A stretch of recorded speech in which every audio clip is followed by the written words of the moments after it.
Book 3, Part 1. Cosimo said, "Since we are changing the discussion, I would like the questioner to be changed, so that I may not be held to be presumptuous, which I have always censured in others. I therefore resign the speakership, and I surrender it to any of these friends of mine who want it." Zenobi said, "It would be most gracious of you to continue, but, since you do not want to, you ought at least to tell us which of us should succeed in your place." Cosimo said, "I would like to pass this burden on to the Lord Fabrizio." Fabrizio said, "I am content to accept it, and would like to follow the Venetian custom, that the youngest talks first. For this being an exercise for young men, I am persuaded that young men are more adept at reasoning than they are quick to follow." Cosimo said, "It falls therefore to you, Luigi, and I am pleased with such a successor, as long as you are satisfied with such a questioner." Fabrizio said, "I am certain that, in wanting to show how an army is well organized for undertaking an engagement, it would be necessary to narrate how the Greeks and the Romans arranged the ranks in their armies. None the less, as you yourselves are able to read and consider these things through the medium of ancient writers, I shall omit many particulars, and will cite only those things that appear necessary for me to imitate in the desire, in our times, to give some part of perfection to our army. This will be done, and in time I will show how an army is arranged for an engagement, how it faces a real battle, and how it can be trained in mock ones. The greatest mistake that those men make who arrange an army for an engagement is to give it only one front, and commit it to only one onrush and one attempt or fortune. This results from having lost the method the ancients employed of receiving one rank into the other. For without this method one cannot help the rank in front, or defend them, or change them by rotation in battle, which was practised best by the Romans. In explaining this method, therefore, I want to tell how the Romans divided each legion into 3 parts, namely the Astati, the Princeps, and the Triarii, of whom the Astati were placed in the first line of the army in solid and deep ranks, and behind them were the Princeps, but placed with their ranks more open, and behind these they placed the Triarii, with ranks so sparse as to be able, if necessary, to receive the Princeps and the Astati between them. In addition to these they had slingers, bowmen, archers, and other lightly armed, who were not in these ranks, but were situated at the head of the army, between the cavalry and the infantry. These light-armed men, therefore, enkindled the battle, and if they won, which rarely happened, they pursued the victory. If they were repulsed, they retired by way of the flanks of the army, or into the intervals and gaps provided for such a result, and were led back among those who were not armed. After this proceeding, the Astati came hand to hand with the enemy, and who, if they saw themselves being overcome, retired little by little through the open spaces in the ranks of the Princeps, and together with them renewed the fight. If these also were forced back, they all retired into the thin lines of the Triarii, and all together, en masse, recommenced the battle. And if these were defeated, there was no other remedy, as there was no way left to reform themselves. The cavalry were on the flanks of the army, placed like 2 wings on a body, and they sometimes fought on horseback and sometimes helped the infantry, according as the need required. This method of reforming themselves 3 times is almost impossible to surpass, as it is necessary that fortune abandon you 3 times, and that the enemy has so much virtue that he overcomes you 3 times. The Greeks, with their phalanxes, did not have this method of reforming themselves, and although these had many ranks and leaders within them, none the less they constituted one body, or rather one front, so that in order to help one another they did not retire from one rank into the other, as the Romans, but one man took the place of another, which they did in this way. Their phalanxes were made up of ranks, and supposing they had placed 50 men per rank, when their front came up against the enemy, only the first 6 ranks of all of them were able to fight, because their lances, which they called sarisi, were so long that the point of the lances of those in the sixth rank reached past the front rank. When they fought, therefore, if any of the first rank fell, either killed or wounded, whoever was behind him in the second rank immediately entered into his place, and whoever was behind him in the third rank immediately entered into the place of the second rank, which became vacant. And thus successively all at once the ranks behind restored the deficiencies of those in front, so that the ranks were always remained complete, and no position of the combatants was vacant except in the last rank, which became depleted because there was no one in its rear to restore it. So that the injuries which the first rank suffered depleted the last, and the first rank always remained complete. And thus the phalanxes, because of this arrangement, were able rather to become depleted than broken, since the large size of its body made it more immobile. The Romans, in the beginning, also employed phalanxes, and it struck their legions in a way similar to theirs. Afterwards they were not satisfied with this arrangement, and divided the legion into several bodies, that is, into cohorts and maniples. For they judged, as was said a little while ago, that that body should have more life in it, be more active, which should have more spirit, and that it should be composed of several parts, and each regulate itself. The battalions of the Swiss, in these times, employed all the methods of the phalanxes, as much in the size and entirety of their organization, as in the method of helping one another. And when coming to an engagement, they placed the battalions one on the flank of the other, or they placed them one behind the other. They have no way in which the first rank, if it should retire, to be received by the second, but with this arrangement, in order to help one another, they place one battalion in front and another behind it, to the right, so that if the first has need of aid, the latter can go forward and succour it. They put a third battalion behind these, but distant a gunshot. This they do because if the other two are repulsed, this third one can make its way forward, and the others have room in which to retire, and avoid the onrush of the one which is going forward. For a large multitude cannot be received in the same way as a small body, and therefore the small and separate bodies that existed in a Roman legion could be so placed together as to be able to receive one another among themselves, and help each other easily. And that this arrangement of the Swiss is not as good as that of the ancient Romans is demonstrated by the many examples of the Roman legions when they engaged in battle with the Greek phalanxes, and the latter were always destroyed by the former, because the kinds of arms, as I mentioned before, and this method of reforming themselves was not able to maintain the solidity of the phalanx. With these examples, therefore, if I had to organize an army, I would prefer to retain the arms and the methods partly of the Greek phalanxes, partly of the Roman legions. And therefore I have mentioned wanting in a battalion 2,000 pikes, which are the arms of the Macedonian phalanxes, and 3,000 swords and shield, which are the arms of the Romans. I have divided the battalion into 10 companies, as the Romans divided the legion into 10 cohorts. I have organized the veliti, that is, the light-armed, to enkindle the battle, as they, the Romans, did.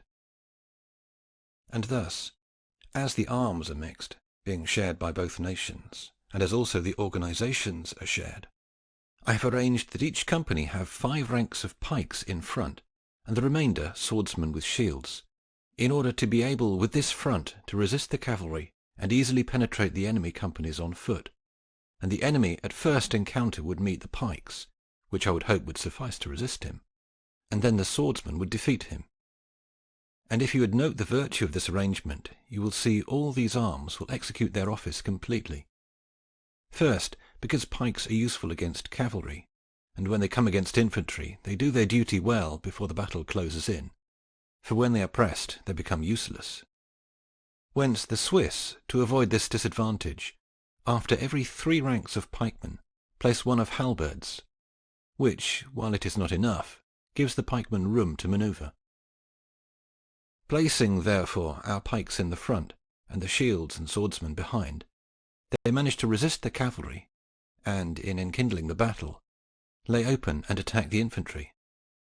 But when the battle closes in, and they become useless, the shields and swords take their place, who are able to take care of themselves in every strait.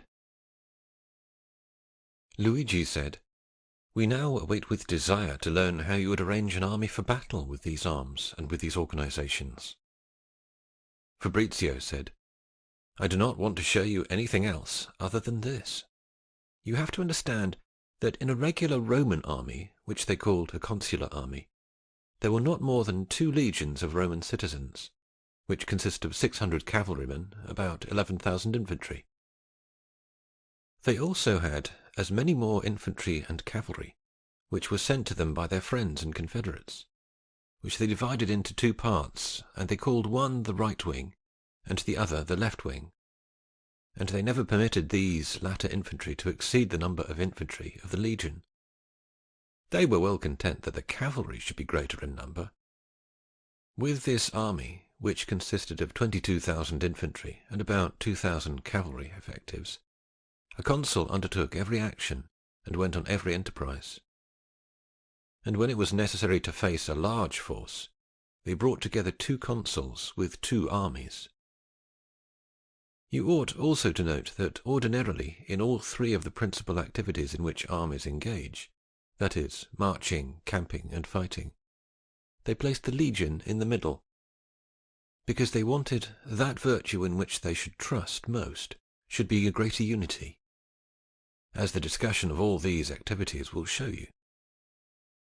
Those auxiliary infantry, because of the training they had with the infantry of the legion, were as effective as the latter, as they were disciplined as they were, and therefore they arranged them in a similar way when organizing for an engagement. Whoever, therefore, knows how they deployed the entire army.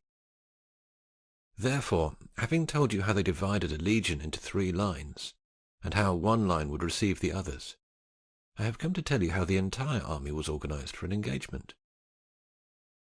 If I would want, therefore, to arrange an army for an engagement in imitation of the Romans, just as they had 2 legions, I would take 2 battalions.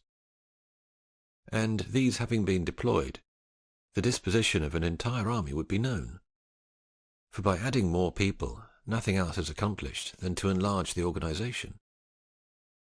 I do not believe it is necessary that I remind you how many infantry there are in a battalion, and that it has 10 companies, and what leaders there are per company, and what arms they have, and who are the ordinary or regular pikemen and veleti, and who the extraordinary, because a little while ago I distinctly told you, and I reminded you to commit it to memory as something necessary if you want to understand all the other arrangements. And therefore I will come to the demonstration of the arrangement, without repeating these again.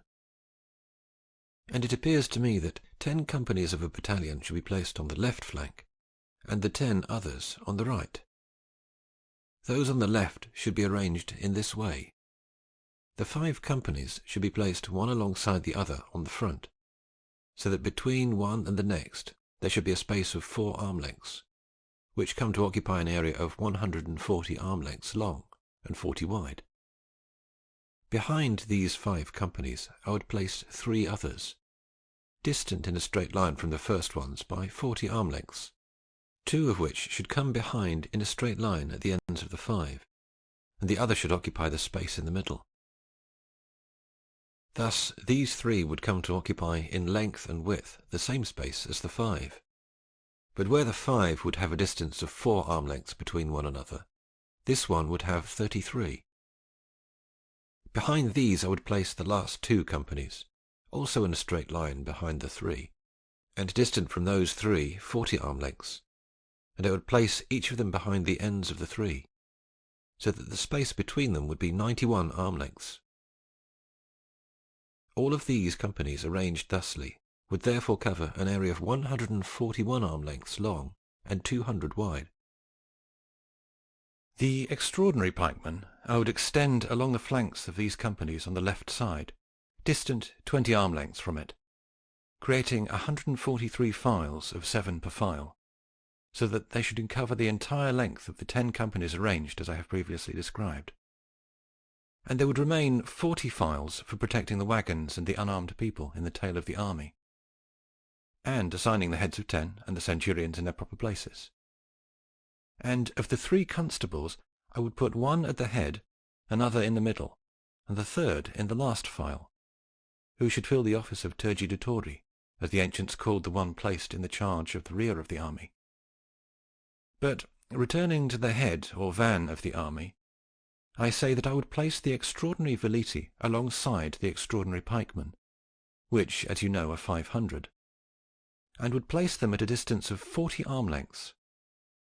On the side of these, also on the left hand, I would place the men-at-arms, and would assign them a distance of 150 arm lengths away.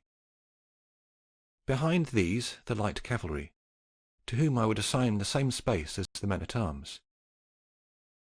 The ordinary veliti I would leave around their companies, who would occupy those spaces which I placed between one company and another, and would act to minister to those companies, unless I had already placed them under the extraordinary pikemen, which I would do or not do according as it should benefit my plans. The general head of all the battalions I would place in that space that exists between the first and second order of companies, or rather at the head, and in that space which exists between the last of the first 5 companies and the extraordinary pikemen, according as it should benefit my plans, surrounded by 30 or 60 picked men, and who should know how to execute a commission prudently and stalwartly resist an attack, and should also be in the middle of the buglers and flag-carriers. This is the order in which I would deploy a battalion on the left side, which would be the deployment of half the army, and would cover an area 511 arm lengths long, and as much as mentioned above in width, not including the space which that part of the extraordinary pikemen should occupy, who act as a shield for the unarmed men, which would be about 100 arm lengths.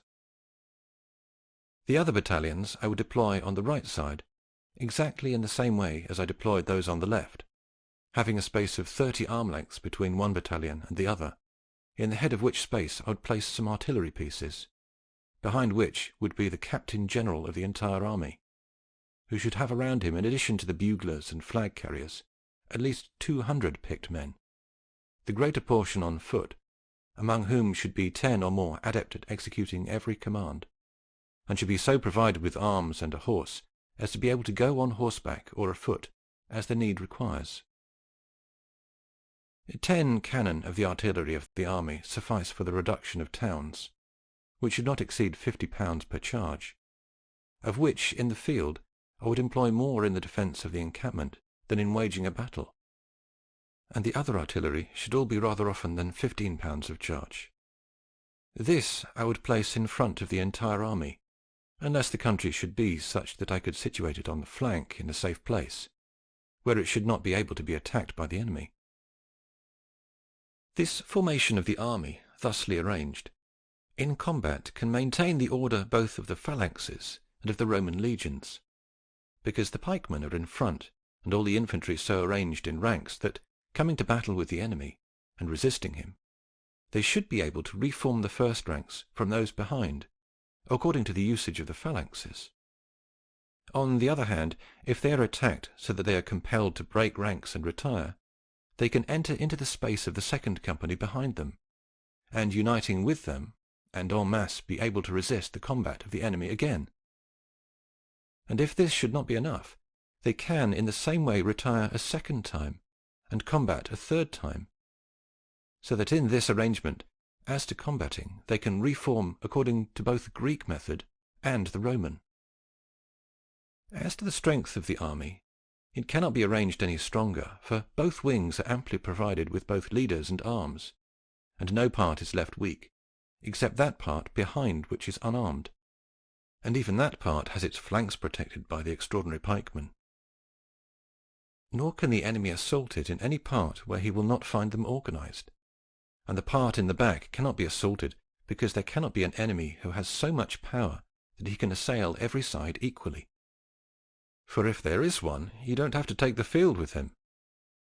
But if he should be a third greater than you, and as well organized as you, if he weakens himself by assaulting you in several places, as soon as you defeat one part, all will go badly for him. If his cavalry should be greater than yours, be most assured, for the ranks of pikemen that gird you will defend you from every onrush of theirs, even if your cavalry should be repulsed. In addition to this, the heads are placed on the side so that they are able easily to command and obey. And the spaces that exist between one company and the next one, and between one rank and the next, not only serve to enable one to receive the other, but also to provide a place for the messengers who go and come by order of the captain. And as I told you before, as the Romans had about 20,000 men in an army, so too ought this one have. And as other soldiers borrowed their mode of fighting and the formation of their army from the legions, so too those soldiers that you assembled into your 2 battalions would have to borrow their formations and organization. Having given example of these things, it is an easy matter to imitate it.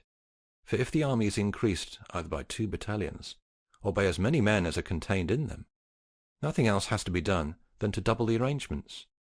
And where 10 companies are placed on the left side, 20 are now placed, either by increasing or extending the ranks, according as the place or the enemy should command you. Luigi said, "Truly, my lord, I have so imagined this army that I see it now, and have a desire to see it facing us, and not for anything in the world would I desire you to become Fabius Maximus, having thoughts of holding the enemy at bay and delaying the engagement, for I would say worse of you than the Roman people said of him." Fabrizio said, "Do not be apprehensive. Do you not hear the artillery? Ours has already fired, but harmed the enemy little. And the extraordinary veliti come forth from their places, together with the light cavalry, and spread out, and with as much fury and the loudest shouts of which they are capable, assault the enemy, whose artillery has fired one time, and has passed over the heads of our infantry without doing them any injury. And as it is not able to fire a second time, our veliti and cavalry has already seized it, and to defend it the enemy has moved forward, so that neither that of friend or enemy can perform its office. You see with what virtue our men fight, and with what discipline they have become accustomed because of the training they have had, and from the confidence they have in the army, which you see with their stride. And with the men-at-arms alongside, in marching order, going to rekindle the battle with the adversary. You see our artillery, which, to make place for them and to leave the space free, has retired to the place from which the veliti went forth. You see the captain, who encourages them and points out to them certain victory. You see the veliti and light cavalry have spread out and returned to the flanks of the army, in order to see if they can cause any injury to the enemy on the flanks. Look, the armies are facing each other. Watch with what virtue they have withstood the onrush of the enemy, and with what silence, and how the captain commands the men-at-arms that they should resist and not attack, and do not detach themselves from the ranks of the infantry. You see how our light cavalry has gone to attack a band of enemy gunners who wanted to attack by the flank, and how the enemy cavalry have succoured them, so that, caught between the cavalry of the one and the other, they cannot fire, and retire behind their companies. You see with what fury our pikemen attack them, and how the infantry is already so near each other that they can no longer manage their pikes, so that according to the discipline taught by us, our pikemen retire little by little among the shields. Watch how in this encounter so great an enemy band of men-at-arms has pushed back our men-at-arms on the left side, and how ours, according to discipline, have retired under the extraordinary pikemen, and having reformed the front with their aid, have repulsed the adversary and killed a good part of them. In fact, all the ordinary pikemen of the first company have hidden themselves among the ranks of the shields, and having left the battle to the swordsmen, who, look with what virtue, security, and leisure, kill the enemy. Do you not see that, when fighting, the ranks are so straightened that they can handle the swords only with much effort? Look with what hurry the enemy moves. For armed with the pike, and their swords useless, the one because it is too long, the other because of finding the enemy too greatly armed, in part they fall dead or wounded, in part they flee. See them flee on the right side, they also flee on the left. Look, the victory is ours. Have we not won an engagement very happily? But it would have been won with greater felicity if I should have been allowed to put them in action. And see that it was not necessary to avail ourselves of either the second or third ranks, that our first line was sufficient to overcome them. In this part I have nothing else to tell you, except to dissolve any doubt that should arise in you." Luigi said, You have won this engagement with so much fury that I am astonished, and in fact so stupefied that I do not believe I can well explain if there is any doubt left in my mind. Yet, trusting in your prudence, I will take courage to say that I intend. Tell me first, why did you not let your artillery fire more than one time?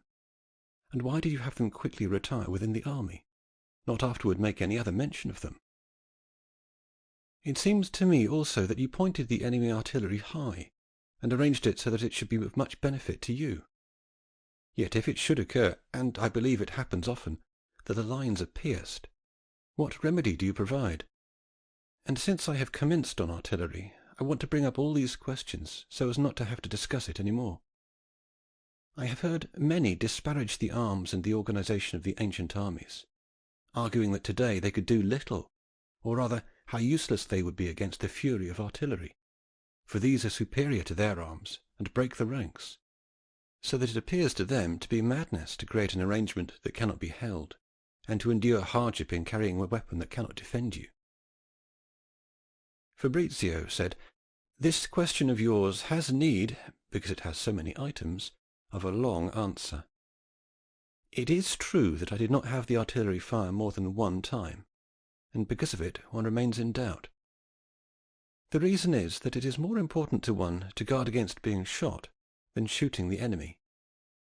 You must understand that if you do not want the artillery to injure you, it is necessary to stay where it cannot reach you, or to put yourself behind a wall or embankment. Nothing else will stop it, but it is necessary for them to be very strong. Those captains who must make an engagement cannot remain behind walls or embankments, nor can they remain where it may reach them. They must, therefore, since they do not have a way of protecting themselves, find one by which they are injured less. Nor can they do anything other than to undertake it quickly. The way of doing this is to find it quickly and directly, not slowly or en masse, for speed does not allow them to shoot again, and because the men are scattered, they can injure only a few of them. A band of organized men cannot do this, because if they march in a straight line, they become disorganized. And if they scatter, they do not give the enemy the hard work to rout them, for they have routed themselves. And therefore I would organize the army so that it should be able to do both. For having placed 1,000 veliti in its wings, I would arrange that, after our artillery has fired, they should issue forth together with the light cavalry to seize the enemy artillery. And therefore I did not have my artillery fire again, so as not to give the enemy time, for you cannot give me time and take it from others. And for that, the reason I did not have it fire a second time was not to allow it to be fired first, because to render the enemy artillery useless there is no other remedy than to assault it, which, if the enemy abandons it, you seize it. If they want to defend it, it is necessary that they leave it behind, so that in the hands of the enemy or of friends it cannot be fired. I believe that, even without examples, this discussion should be enough for you. Yet, being able to give you some from the ancients, I will do so. End of Book 3, Part 1. Book 3, Part 2. Ventidius, coming to battle with the Parthians, the virtue of whom in great part consisted in their bows and darts, he allowed them to come almost under his encampment before he led the army out, which he only did in order to be able to seize them quickly, and not give them time to fire. Caesar, in Gaul, tells that in coming to battle with the enemy, he was assaulted by them with such fury that his men did not have time to draw their darts, according to the Roman customs. It is seen, therefore, that being in the field, if you do not want something fired from a distance to injure you, there is no other remedy than to be able to seize it as quickly as possible. Another reason also caused me to do without firing the artillery, at which you may perhaps laugh, yet I do not judge it to be disparaged. There is nothing that causes greater confusion in an army than to obstruct its vision, whence most stalwart armies have been routed for having their vision obstructed, either by dust or by the sun. There is also nothing that impedes the vision more than the smoke which the artillery makes when fired. I would think, therefore, that it would be more prudent to let the enemy blind himself than for you to go blindly to find him. I would therefore not fire, or, as this would not be approved because of the reputation the artillery has, I would put it on the wings of the army, so that firing it, its smoke should not blind the front of what is most important of our forces. And that obstructing the vision of the enemy is something useful can be adduced from the example of Epaminondas, who, to blind the enemy army which was coming to engage him, had his light cavalry run in front of the enemy, so that they raised the dust high, which obstructed their vision, and gave him the victory in the engagement. As to it appearing to you that I aimed the shots of the artillery in my own manner, making it pass over the heads of the infantry, I reply that there are more times, and without comparison, that the heavy artillery does not penetrate the infantry than it does, because the infantry lies so low, and the artillery are so difficult to fire, that any little that you raise them causes them to pass over the heads of the infantry, and if you lower them, they damage the ground, and the shot does not reach the infantry.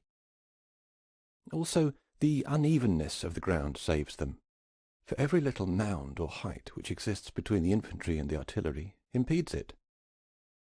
And as to cavalry, and especially men-at-arms, because they are taller and can more easily be hit, they can be kept in the rear of the army until the time the artillery has fired. It is true that often they injure the smaller artillery and the gunners more than the latter, to which the best remedy is to come quickly to grips. And if in the first assault some are killed, as some always do die, a good captain and a good army do not have to fear an injury that is confined, but a general one. And to imitate the Swiss, who never shun an engagement, even if terrified by artillery, rather they punish with the capital penalty those who, because of fear of it, either break ranks or by their person give the sign of fear. I made them, once it had been fired, to retire into the army, because it left the passage free to the companies. No other mention of it was made, as something useless once the battle has started. You have also said, in regard to the fury of this instrument, that many judge the arms and the systems of the ancients to be useless. And it appears from your talk that the moderns have found an army and systems which are useful against the artillery. If you know this, I would be pleased for you to show it to me, for up to now I do not know of any that has been observed, nor do I believe any can be found. So I would like to learn from those men for what reasons the soldiers on foot of our times wear the breastplate or the corselet of iron, and those on horseback go completely covered with armour, since, condemning the ancient armour as useless with respect to the artillery, they ought also to shun these. I would also like to learn for what reason the Swiss, in imitation of the ancient systems, form a close company of 6,000 or 8,000 infantry, and for what reason all the others have imitated them, bringing the same dangers to this system because of the artillery as the others brought which had been imitated from antiquity. I believe that they would not know what to answer. But if you asked the soldiers, who should have some experience, they would answer, first, that they go armed, because even if that armour does not protect them from the artillery, it does every other injury inflicted by an enemy. And they would also answer that they go closely together, as the Swiss, in order to be better able to attack the infantry, resist the cavalry, and give the enemy more difficulty in routing them. So that it is observed that soldiers have to fear many other things beside the artillery, from which they defend themselves with armour and organization. From which it follows that, as much as an army is better armed, and as much as its ranks are more serrated and more powerful, so much more is it secure. So that whoever is of the opinion you mentioned must be either of little prudence, or has thought very little on this matter. For if we see the least part of an ancient way of arming in use today, which is the pike, and the least part of those systems which are the battalions of the Swiss, which do us so much good and lend so much power to our armies, why shouldn't we believe that the other arms and other systems that they left us are also useful? Moreover, if we do not have any regard for the artillery when we place ourselves close together, like the Swiss, what other system than that can make us afraid? Inasmuch as there is no other arrangement that can make us afraid than that of being pressed together. In addition to this, if the enemy artillery does not frighten me when I lay siege to a town, where he may injure me with great safety to himself, and where I am unable to capture it as it is defended from the walls, but can stop him only with time with my artillery, so that he is able to redouble his shots as he wishes, why do I have to be afraid of him in the field, where I am able to seize him quickly? So I conclude this, that the artillery, according to my opinion, does not impede anyone who is able to use the methods of the ancients and demonstrate the ancient virtue. And if I had not talked another time with you concerning this instrument, I would extend myself further. But I want to return to what I have now said. Luigi said, "We are able to have a very good understanding, since you have so much discoursed about artillery, and in sum, it seems to me that you have shown that the best remedy one has against it, when he is in the field and having an army in an encounter, is to capture it quickly. Upon which a doubt rises in me, for it seems to me the enemy can so locate it on the side of his army from which he can injure you, and will be so protected by the other sides that it cannot be captured. You have, if you will remember, in your army's order for battle, created intervals of 4 arm lengths between one company and the next, and placed 20 of the extraordinary pikemen of the company there. If the enemy should organize his army similarly to yours, and place his artillery well within those intervals, I believe that from here he would be able to injure you with the greatest safety to himself, for it would not be possible to enter among the enemy forces to capture it." Fabrizio said, "You doubt very prudently, and I will endeavour either to resolve the doubt or give you a remedy. I have told you that these companies, either when going out or when fighting, are continually in motion, and by nature always end up close together, so that if you make the intervals small in which you would place the artillery, in a short time they would be so closed up that the artillery can no longer perform its function. If you make them large to avoid this danger, you incur a greater, so that because of those intervals you not only give the enemy the opportunity to capture your artillery, but to rout you. But you have to know that it is impossible to keep the artillery between the ranks, especially those that are mounted on carriages, for the artillery travel in one direction and are fired in the other, so that if they are desired to be fired while travelling, it is necessary before they are fired that they be turned, and when they are being turned they need so much space that 50 carriages of artillery would disrupt every army. It is necessary, therefore, to keep them outside the ranks, where they can be operated in the manner which we showed you a short time ago. But let us suppose they can be kept there, and that a middle way can be found, and of a kind which, when closed together, should not impede the artillery, yet not be so open as to provide a path for the enemy. I say that this is easily remedied at the time of the encounter by creating intervals in your army which give a free path for its shots, and thus its fury will be useless, which can be easily done, because the enemy, if it wants its artillery to be safe, must place it at the end position of the intervals, so that its shots, if they should not harm its own men, must pass in a straight line and always in the same line, and therefore by giving them room can easily be avoided. Because this is a general rule, that you must give way to those things which cannot be resisted, as the ancients did to the elephants and chariots with sickles.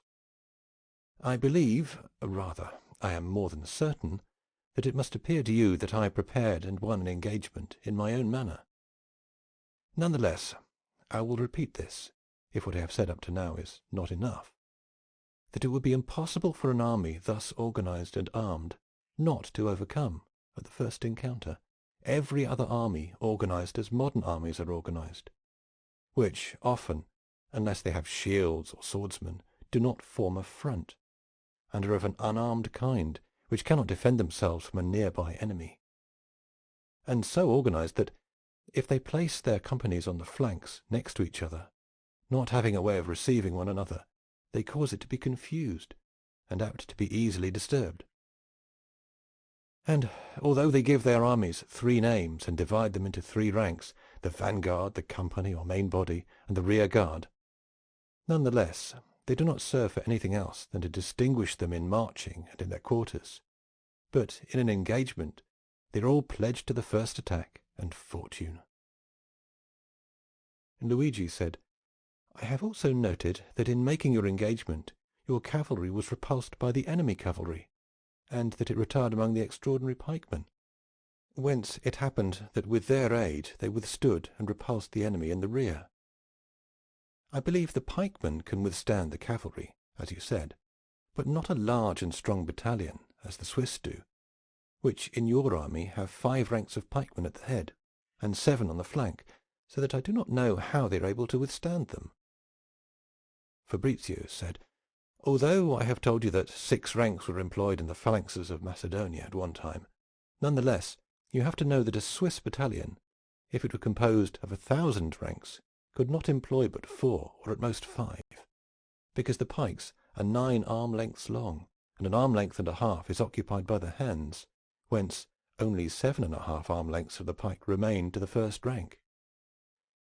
And the second rank, in addition to what the hand occupies, uses up an arm-length of the space that exists between one rank and the next, so that not even 6 arm-lengths of pike remain of use. For the same reasons there remain 4½ arm-lengths to the third rank, 3 to the fourth, and 1½ to the fifth. The other ranks are useless to inflict injury, but they serve to replace the first ranks, as we have said, and serve as reinforcements for those first 5 ranks. If, therefore, 5 of their ranks can control cavalry, why cannot 5 of ours control them, to whom 5 ranks behind them are also not lacking to sustain them, and give the same support, even though they do not have pikes as the others do? And if the ranks of extraordinary pikemen, which are placed along the flanks, seem thin to you, they can be formed into a square, and placed by the flank of the 2 companies which I place in the last ranks of the army, from which place they would all together be able easily to help the van and the rear of the army, and lend aid to the cavalry according as their need may require." Luigi said, "Would you always use this form of organization when you would want to engage in battle?"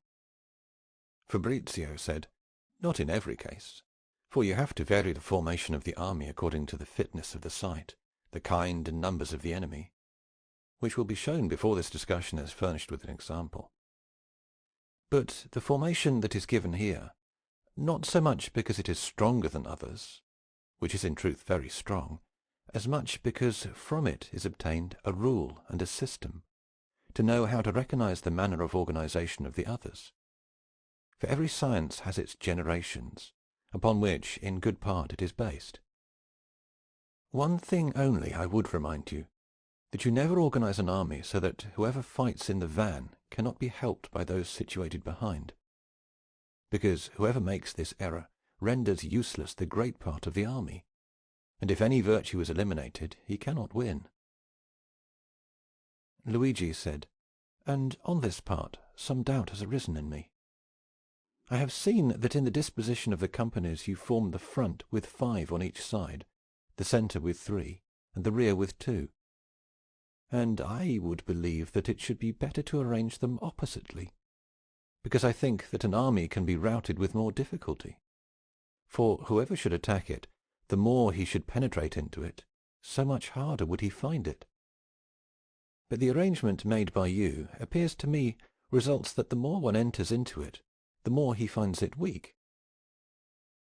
Fabrizio said, "If you would remember that the Triari, who were the third rank of the Roman legions, were not assigned more than 600 men, you would have less doubt, when you leave that they were placed in the last ranks, because you will see that I, motivated by this example, have placed 2 companies in the last ranks, which comprise 900 infantry, so that I come to err rather with the Roman people in having taken away too many than few.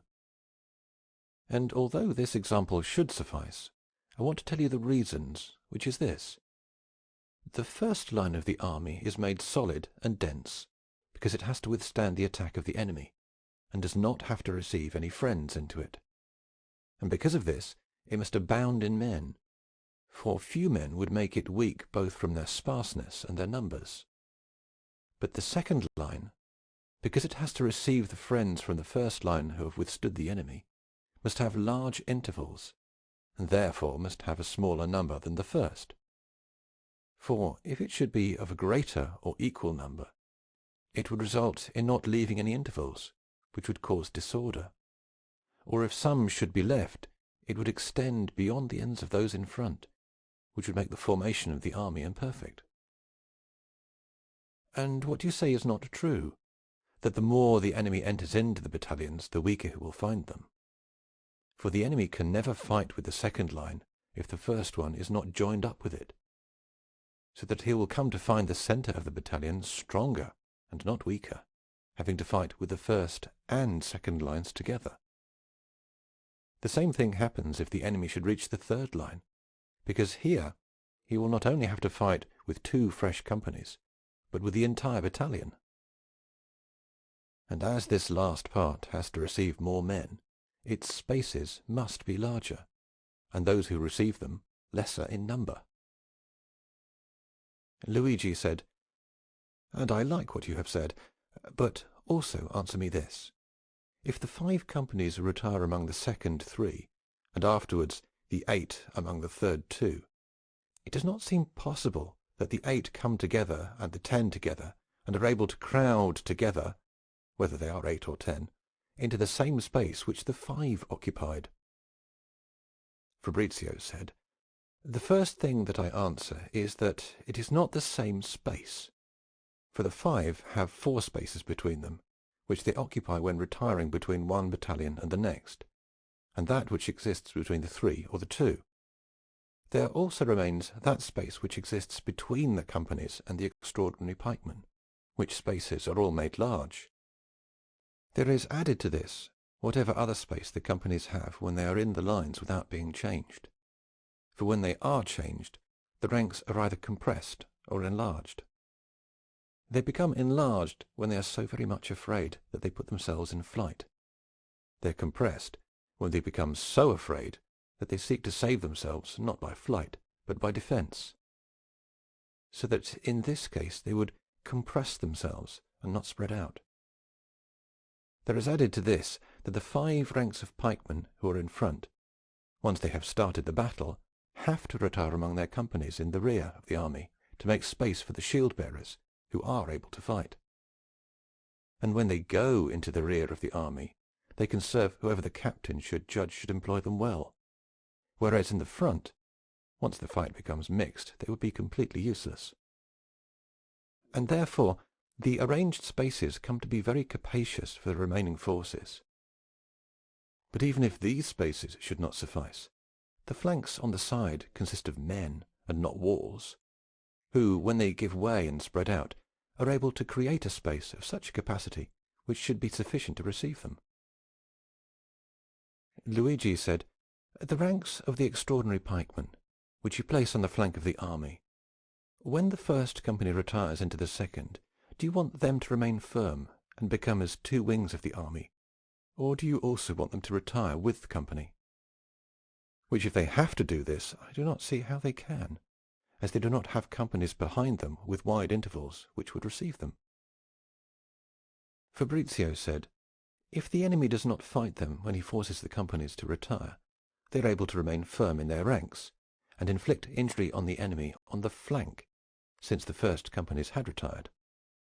But if they should also fight them, as seems reasonable, being so powerful as to be able to force the others to retire, they should cause them also to retire, which they are very well able to do, even though they have no one behind who should receive them. For from the middle forward they are able to double on the right, one file entering into the other, in the manner we discussed when we talked of the arrangement for doubling themselves. It is true that when doubling they should want to retire behind, other means must be found than that which I have shown you, since I told you that the second rank has to enter among the first, the fourth among the third, and so on, little by little, and in this case it would not be begun from the front, but from the rear, so that doubling the ranks they should come to retire to the rear, and not to turn in front. But to reply to all of that which you have asked concerning this engagement as shown by me, it should be repeated, and I again say that I have organized this army, and will again explain this engagement to you, for two reasons. One, to show you how the army is organized. The other, to show you how it is trained. As to the systems, I believe you all most knowledgeable. As to the army, I tell you that it may often be put together in this form, for the heads are taught to keep their companies in this order. And because it is the duty of each individual soldier to keep well the arrangement of each company, and it is the duty of each head to keep well those in each part of the army, and to know well how to obey the commands of the general captain. They must know, therefore, how to join one company with another, and how to take their places instantly. And therefore the banner of each company must have its number displayed openly, so that they may be commanded, and the captain and the soldiers will more readily recognize that number. The battalions ought also to be numbered, and have their number on their principal banner.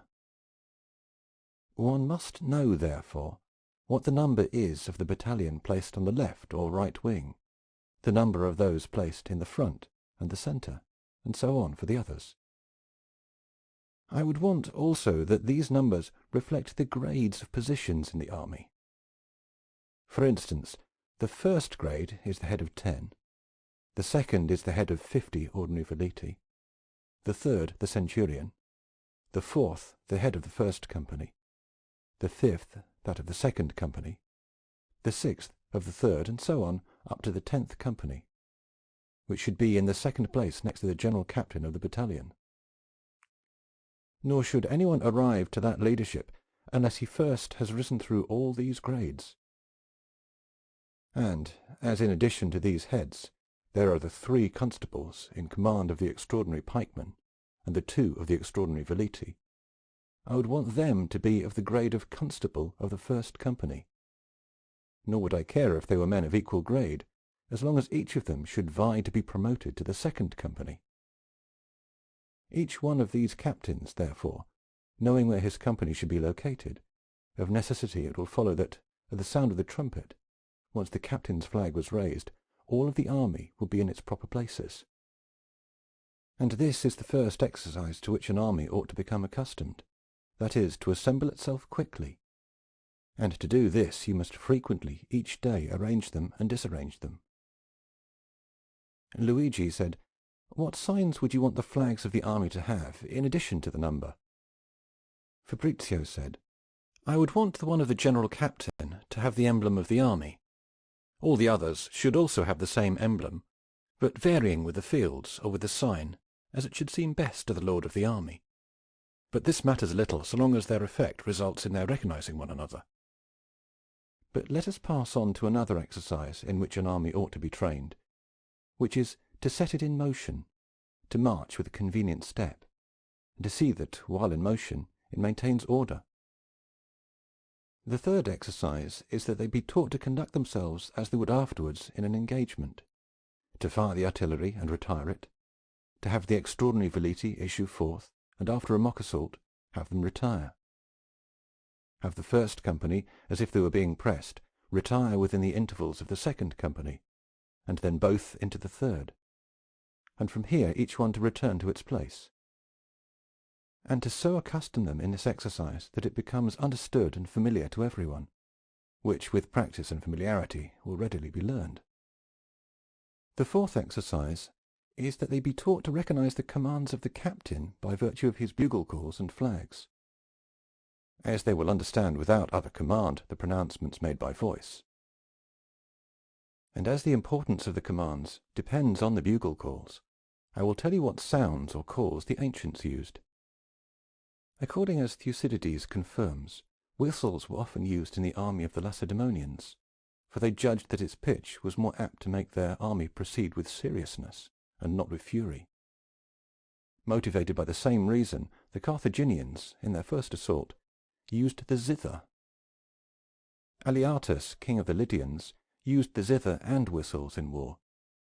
But Alexander the Great and the Romans used horns and trumpets, like those who thought the courage of the soldiers could be increased by virtue of such instruments, and cause them to combat more bravely. But just as we have borrowed from the Greek and Roman methods in equipping our army, so also in choosing sounds should we serve ourselves of the customs of both those nations. I would, therefore, place the trumpets next to the general captain, as their sound is apt not only to inflame the army, but to be heard over every noise more than any other sound. I would want the other sounds existing around the constables and heads of companies to be made by small drums and whistles, sounded not as they are presently, but as they are customarily sounded at banquets. I would want, therefore, for the captain to use the trumpets in indicating when they should stop, or go forward, or turn back, when they should fire the artillery, when to move the extraordinary veleti, and by changes in these sounds or calls, point out to the army all those moves that generally are pointed out, and those trumpets afterwards followed by drums. And as training in these matters are of great importance, I would follow them very much in training your army. As to the cavalry, I would want to use the same trumpets, but of lower volume and different pitch of sounds from those of the captain. This is all that occurs to me concerning the organization and training of the army. Luigi said, I beg you not to be so serious in clearing up another matter for me. Why did you have the light cavalry and the extraordinary veleti move with shouts and noise and fury when they attacked? But they, in rejoining the army, you indicated the matter was accomplished with great silence. And as I do not understand the reason for this fact, I would desire you to clarify it for me. Fabrizio said, when coming to battle, there have been various opinions held by the ancient captains, whether they ought either to accelerate the step of the soldiers by sounds, or have them go slowly in silence. This last matter serves to keep the ranks firmer, and have them understand the commands of the captain better. The first serves to encourage the men more. And as I believe consideration ought to be given to both of these methods, I made the former move with sound, and the latter in silence. And it does not seem to me that, in any case, the sounds are planned to be continuous, for they would impede the commands, which is a pernicious thing. Nor is it reasonable that the Romans, after the first assault, should follow with such sounds, for it is frequently seen in their histories that the soldiers who were fleeing were stopped by the words and advice of the captains, and changed the orders in various ways by his command, which would not have occurred if the sounds had overcome his voice. End of Book 3.